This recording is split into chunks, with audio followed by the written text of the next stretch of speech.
Before I get into this episode talking about Richard Sherman, you might want to know that I've already talked about Richard Sherman a little bit. What I did was I posted a clip on Twitter and on Instagram, and I'm going to be doing this basically every day. So every day I'll be posting a new clip about just any player that I want to talk about, any specific thing. This one was a clip from 2013, but just a quick 30-second clip, me breaking down one play. So if that's something you're interested in, if you want some of those bite-sized, quick clips to talk about, those will be on my Instagram or Twitter. Both of those are in the links in the description below, so click on either of those if it's something you're interested in.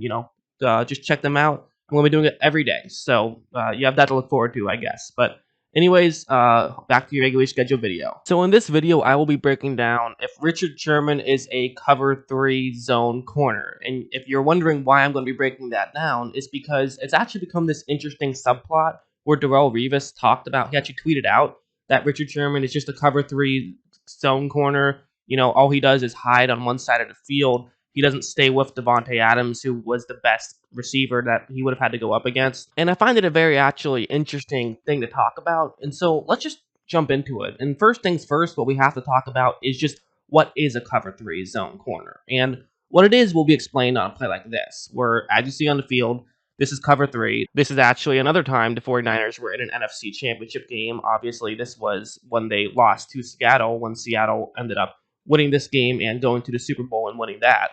But basically, so Richard Sherman is a corner in a cover 3 zone, meaning basically he's in charge of covering that area right there, but not exactly. Kind of he's supposed to, it's not exactly that way. And what I mean by that is his job is supposed to stay as far deep and as far to the sideline as any other player in the area. That's his job. And since the only 49er who's going to get anywhere in his area will be that 49er running that route right there, basically that's what he's going to have to keep an eye on. And keep in mind, this route can kind of get open. It's going to be past the linebacker who's in the middle of the field, but before Richard Sherman. And so as you see, once the play develops, a Seattle linebacker does a good job of staying further deep. And Richard Sherman, who now is a little bit further deep, but he's actually in perfect position because if Colin Kaepernick tried to make this throw and fit it through that window, he would have plenty of time to break in and knock the ball away. So this is a decent situation for him. Kaepernick didn't even throw it in that direction, but basically, that's what a cover 3 zone corner's job is for a large part of it. That's kind of the general gist of it.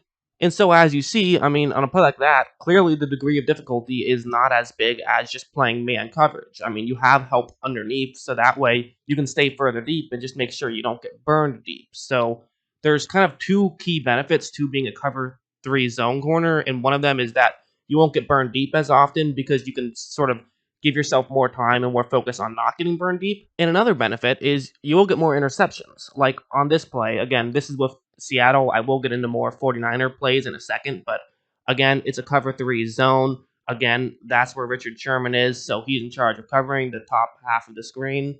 And for the Arizona Cardinals right here, they're going to try to hit Larry Fitzgerald running that route right there.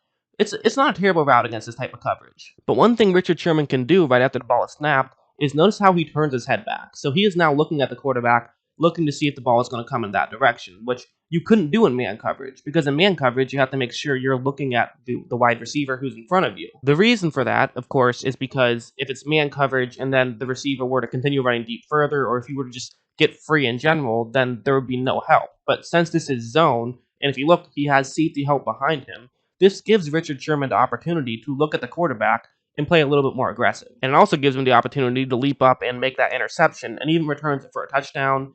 And it gave him a little bit of extra help because he was able to use his eyes to his advantage. He is a very smart player, always has been, so he can look at the quarterback, figure out what the quarterback is going to do, and then turn around and make the play. That's a tremendous play by Richard Sherman, right? A really smart play, read what was going on. That's not easy to do whatsoever. But at the same time, it's a play that he probably couldn't have made if this was just straight up man coverage and if he didn't know that he had safety help behind him. So in most situations, you either have help behind you, have help in front of you, or don't have help, period. However, in a cover 3 zone, it's kind of the only situation where you'll have help behind you and also have help in front of you. And it's not just interceptions, it's also pass defenses. Like on this one, it's going to be, again, obviously it's going to be a cover 3 zone. And Richard Sherman's right there. Keep in mind, he's not in charge of covering the flat on the bottom half of the screen, which is the zone further to the left side of the screen, basically right in the middle, right in that 30 where Richard Sherman is in currently. He's actually in charge of covering the zone further deep, Again, we get it. Same as the last two plays. And for Arizona, they have a receiver running that route right there. Since a linebacker is obviously closer to the middle of the field, this is absolutely a route that can get open just underneath where Sherman is at. Like, watch, as you see, Sherman, he has no choice. He has to stay further deep, and he has to make sure that he stays further towards the sideline, keep everything closer to the middle and keep everything in front of you. But because of this, it now allows there to be a window for Murray to try to hit his receiver. But there's a reason why Richard Sherman always seems to be in cover three zone. I mean, one of the key reasons why he does that is just simply because for Seattle, he had Earl Thomas playing behind him. And the reality is, you have a free safety like Earl Thomas, you play cover three zone. It's just that simple. You build the defense around a guy like that. But the other reason is because he's really good at breaking on the ball in. Watch how he's able to run over and knock that pass away. And also worth noting on that play, the safety was much higher up to the top half of the screen, so he was kind of taking an extra eye of attention towards the top half of the screen. So Sherman didn't have as much help as he typically would in a traditional cover three. But that doesn't matter because he knows his talent and he is a very talented player and is able to run over and make those plays. So, that's kind of why I don't love calling it just the cover three corner. And I used air quotes. I don't know why I did because I'm just recording audio, but you know, use the air quotes in your imagination. That's kind of why I don't like saying just the cover three corner. But I also think that one thing that has to be mentioned is that this guy doesn't just play cover three. I mean, no team just plays one coverage. While Seattle certainly plays cover three a lot, and they especially did with Earl Thomas and Richard Sherman, you're going to mix things up. You're not going to do the same thing over and over again. You have to. Football is a game of deception. You can't just play the same thing over and over again. What's going to happen on this play is that it's going to be a cover four zones. Basically, the route he's going to have to cover up is going to be that route.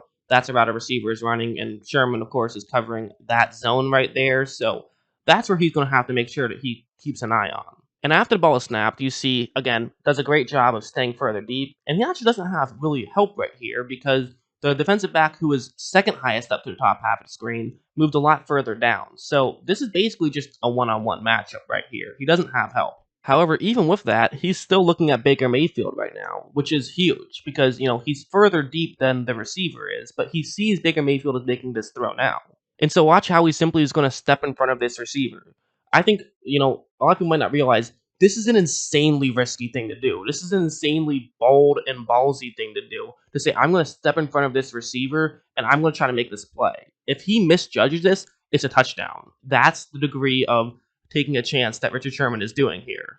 But he does leap up and get that interception. It would have been 6, probably. I mean, there was a defensive back trying to get back, so maybe not. But he was able to get the interception, and that's what he can do. He can use his eyes to his advantage, even if it's not cover 3, which I think tells people what we all already knew. Yeah, Richard Sherman is a great cornerback. He obviously has some benefits being a cover 3 corner, but he can definitely do it all.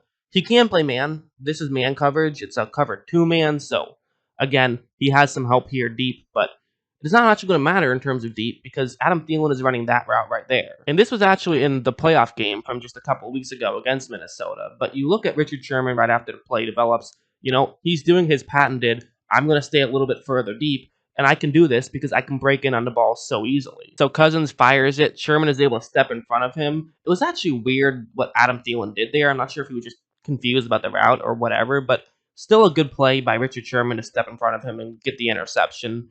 And, I mean, that's what makes Richard Sherman so great, is his ability to break in on those types of plays. And so, to me, it's less so about he's only good in the cover 3. It's more so about what makes him so much better is the fact that he plays in cover 3. It's the perfect system for Richard Sherman. I mean, the reality is, sure, okay, he's not going to travel around. He's not going to follow Devontae Adams. That's something Revis would do. That's why Revis was one of the best shutdown corners to ever play the game. It's because he would follow down. I remember he would go up against Calvin Johnson and win his matchups. I mean, that's the kind of guy Revis was. But just because Richard Sherman does something that's different and something that, his talents don't exactly align the same way as Darrelle Revis's talents align, doesn't necessarily mean that he's not just as valuable as Revis was. Although I would still personally say Revis was better, I think what Richard Sherman does so well, and the way he's able to get so many interceptions and make so many big plays, is because people put him in a position to succeed, and he then is able to succeed in that position.